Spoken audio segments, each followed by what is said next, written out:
From the time we were born, we picked from an array of beliefs, some less than others. So, from children's stories that we may have heard, regular cliches like sticks and stones, um, some are meant to empower us and protect us, and some are meant to restrict us or, try to put a circumstance, a circumstantial thing on us, basically a law on us that really wouldn't apply otherwise. Now I switch up these cliches and those. So instead of saying it the old way, like I tell somebody like you're getting off my nerves instead of saying it the old way. Because why would you want somebody on you? That doesn't make any sense. So basically, if you wouldn't want it to happen, like don't say it. Like don't say I'm getting just say I'm getting healthy of you. You know what I'm saying? Instead of saying it the old way. You know what I'm saying? Yeah, so you don't like physically really get sick of people. You know what I'm saying? I know you might mean it as, of course, you might say it as a parallel or something. But I think your best bet is just to say it the right way, the true way that you mean it, which is what I'm saying, you're annoying me. Just say it straight up instead of saying something that may be parallel. Somebody might want to take it the other way and try to twist your words and da da da. I know Jesus spoke in a lot of parallels and stuff and a lot of religions and stuff, but it's better to just be straight up with what you mean. In this way, it won't be confused for anything else. So basically, that lesson is just to watch the words that you speak. Because you can speak life and you can speak death. The Bible says the power of life and death is it's in the power of the tongue, and it also says that the God of the Bible spoke the world into existence. So from that, now who knows if any of that is true or if that's just the standard that we're going by now? Because maybe it's all relative. Maybe that was just made up too. But if that is the case, then basically just watch what you speak. This way you won't have to worry about anything else. But if you don't want to believe that, then that's good too, I guess, if it works out for you. Whatever works out for you.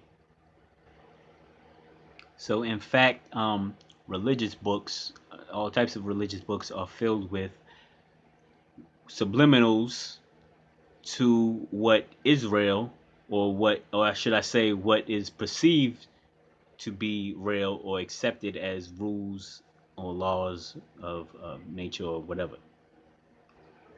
So when you hear somebody that's making up a bunch of lies, it's like this sounds like a blatant lie, or maybe it's a bunch of hyperbole. They're exaggerating things.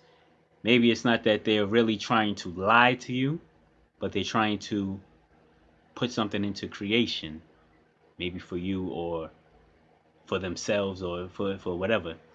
So they're trying to throw something into the atmosphere. They're trying to, throw their energy out into the atmosphere to create something instead of just you might just perceive it as a lie, but then they might only be targeting gullible people that they can lie to, so that they're going to use your belief power to help them create something. But like I said, we are sovereign of ourselves. I am sovereign of myself. So if I don't want to believe something, we cut it off, and you don't have to believe. You don't have to believe anything, and we'll be free from it, to an extent, and it'll work out. So basically, if we borrow consent or contract from the belief system or the thought or the belief proposal, then we are free from it. Now, most citizens of the United States, matter of fact, all types of countries around the world, are illegally, I say illegally, fooled and coerced into believing that they as humans are under maritime law. Maritime law is when they file for permits or licenses with the government. that they receive these things with their name in all caps, which is supposed to represent a business.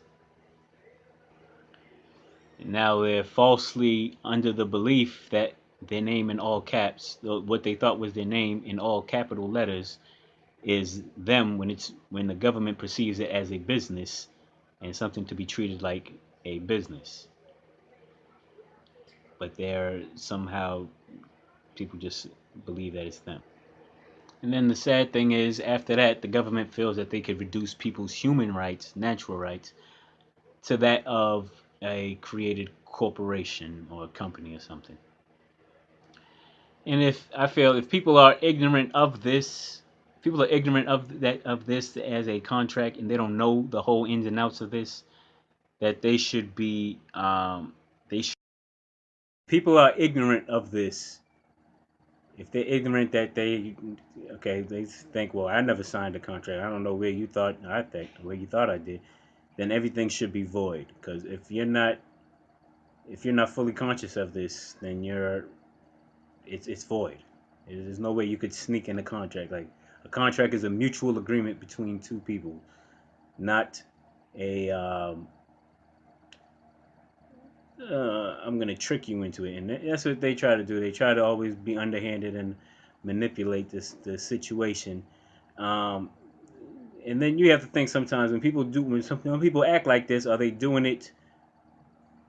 You know, and if it's a really a war, then sometimes you got to do some grimy things to get things done because you got to win the war, and you might be on the good side of the war, and you might have to do some things. But I don't think this is that. This is something else. Like who knows? But bottom line is, anything where you're the one getting manipulated, you should be the one to pick everything for yourself, and all sneaky subversive things need to be dealt with and brought to light so that people know what they're getting into. So whatever the case is, if anything's good for you, then you should be able to have all the full information and pick what's good for you. Simple as that.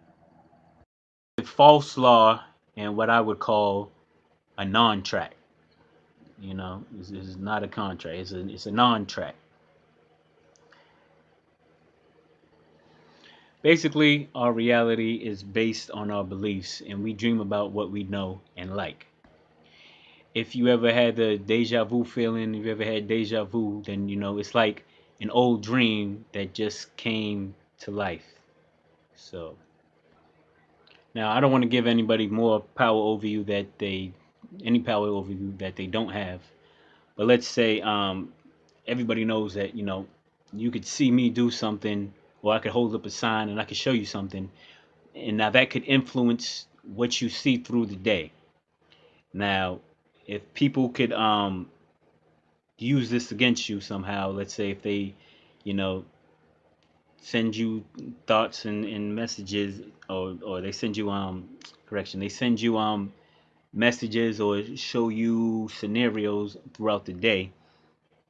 Now, let's say if they pierced into your dream somehow, so that you would dream what you was influenced by during the day. That would be a form of manipulation that they could try to manipulate your dreams with. And but that's if you don't counter it with what you want during the day. So you got to know who you are and what you want, where you're headed. You have your own goals, and then you just stick to your path and you focus. Oh yeah, I was just rudely interrupted by this funny acting machine, but it's gonna work fine from now on. And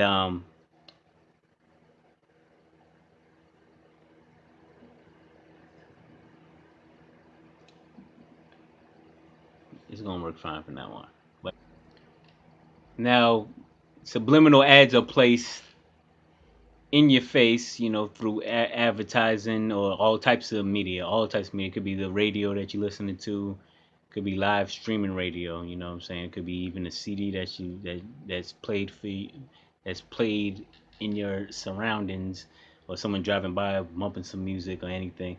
All types of subliminal messages might be thrown at you throughout the day, and if you really pay attention to that stuff, and then even it could even be a live show going on right in front of you. There's a bunch of people that are in these orders, that may be acting right in front of you. Whatever scenario that might be going through your life, you might see two people, a group of people doing something that may be relevant to what's going on in your life at the time, and you're like, oh wow, you think it's just a coincidence, but it's really someone trying to create a theatrical show for you, so you can see what is, so they can try to project what they want to happen in your life. Now, these subliminal messages may just be meant to go through you so that you don't get them, but they meant for maybe if you have a ghost in you, that your ghost will get it, or maybe your ghost is your subconscious mind, so they want your subconscious to get it, but they don't necessarily want you as the person to get it. So then you have that. So this subconscious messages and talking affects you, especially when you're sleeping and stuff, because well, it doesn't. It may or may not affect you. It may maybe it doesn't affect you.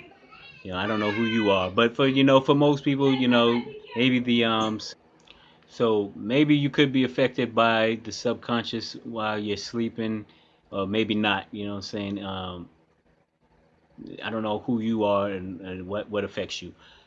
But if you ever think about it, like maybe you ever had an experience where you were, I don't want to make, I'm not making anything up for you. I'm just saying some people had experiences where they were sleeping and then you had the TV on, and then whatever was on the TV when you woke up, you realized, okay, wow, I just had a dream about this, but it was just what you was hearing on the TV while you were sleeping. So that's some way that your dream world could be affected. So that's why we need to, or could be, yeah, it could be affected. But that's why we need to, guard our dreams and guard our dream world. Now I know in the religion of Islam they state, I don't know if it's the Hadith or the Quran, but they state that you are closest to Allah when you are sleeping. So maybe that could be like the exit from the from this world to the next, or exit from the Matrix, or some kind of other portal. But who knows? I don't know. I'm just speculating. So like I said, I don't know for sure, but I from the trails that I picked up, I see that it may be closely related to our current reality. And I think if you ever read Sigmund Freud, he's supposed to be the father of dreams. He had a lot to say on a subject like that, stated similar things.